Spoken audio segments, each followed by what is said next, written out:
Hai semuanya, ketemu lagi bareng Mihu di sini.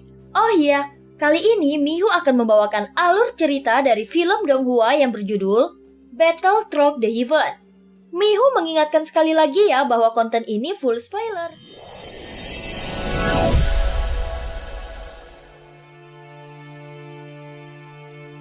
Melanjutkan dari kisah sebelumnya. Sebelumnya di kapal induk Taisu ada seorang komandan Taisu yang bernama Mengsen. Dan sudah berada di langkah ke-9 keabadian Kaisar. Dia juga memiliki sifat yang arogan. Dia juga menggunakan kekuasaannya untuk membantai orang-orang yang ada di penjara. Semua itu dilakukannya hanya untuk meningkatkan kekuatan pedang pengejar jiwa Void miliknya.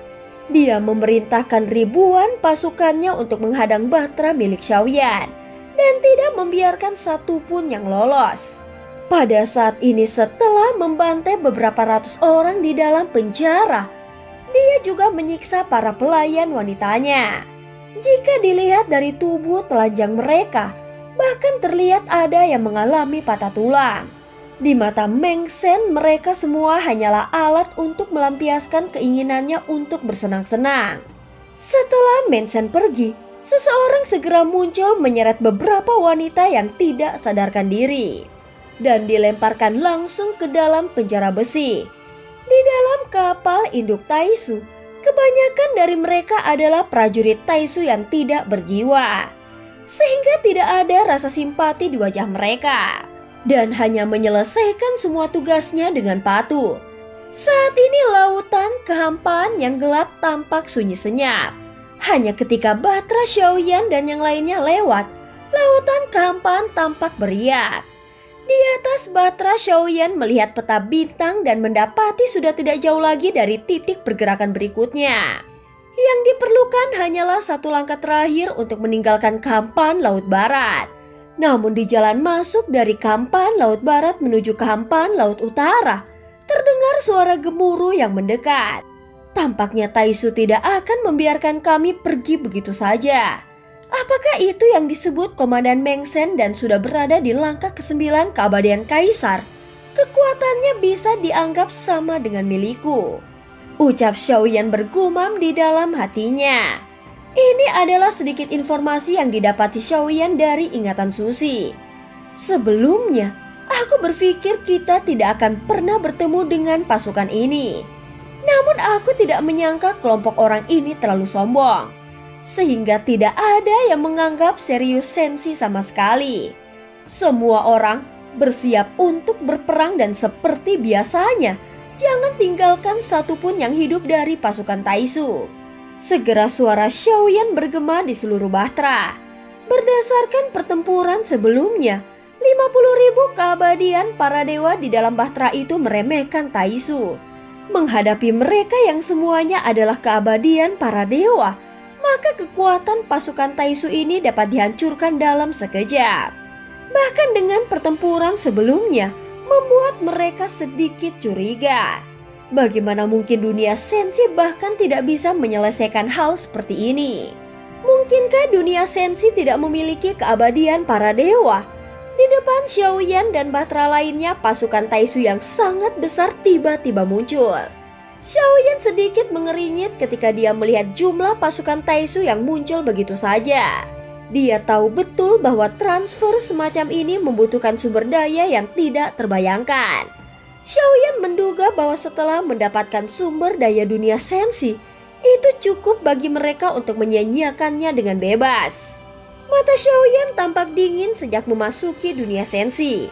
Tentu saja Xiaoyan yang selalu tenang tidak bisa menahan kebencian yang kuat dan niat membunuh terhadap Taisu di dalam hatinya. Bagaimanapun banyak makhluk hidup yang tidak bersalah dibantai oleh Taisu dengan kejam.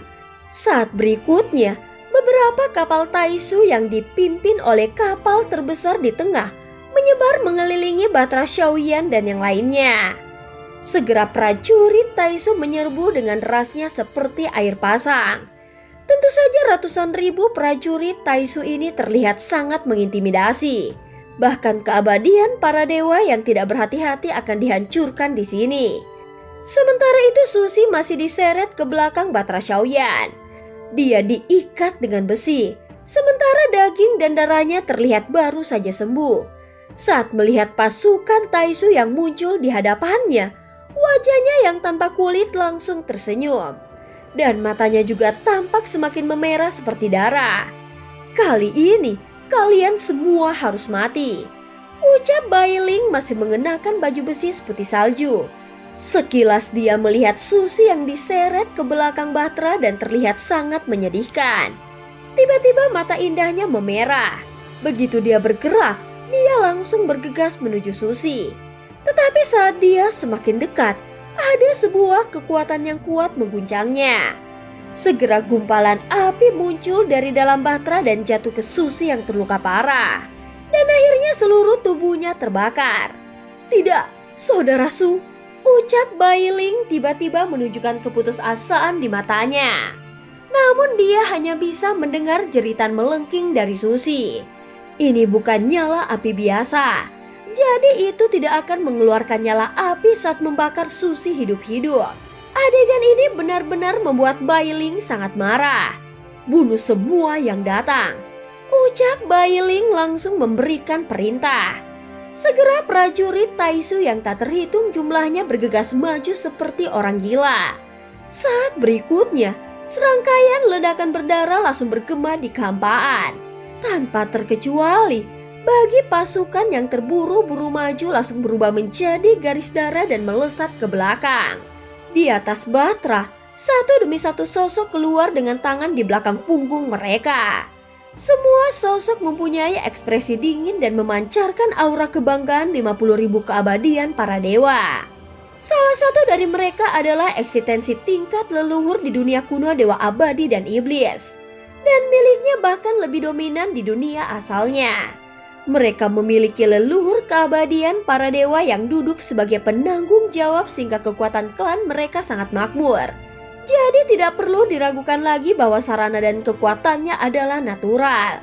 Jika pasukan Taisu tidak dilindungi oleh baju besi dewa, mungkin ratusan ribu pasukan ini dapat dimusnahkan oleh pasukan 50.000 keabadian para dewa hanya dalam waktu sebatang dupa.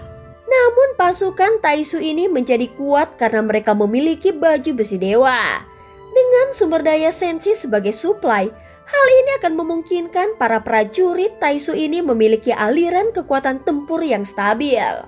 Meskipun kekuatan 50.000 keabadian para dewa tidak cukup berdasarkan kuantitas, namun jumlah ini juga sangat mengerikan.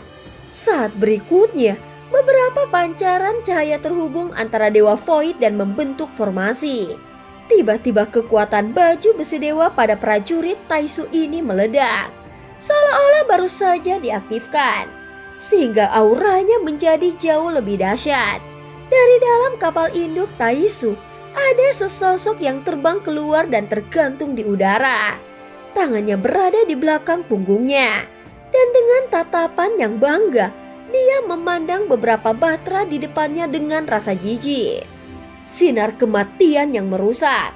Dengan perintahnya, beberapa dewa Taisu di sekitarnya perlahan membuka mulut mereka lebar-lebar.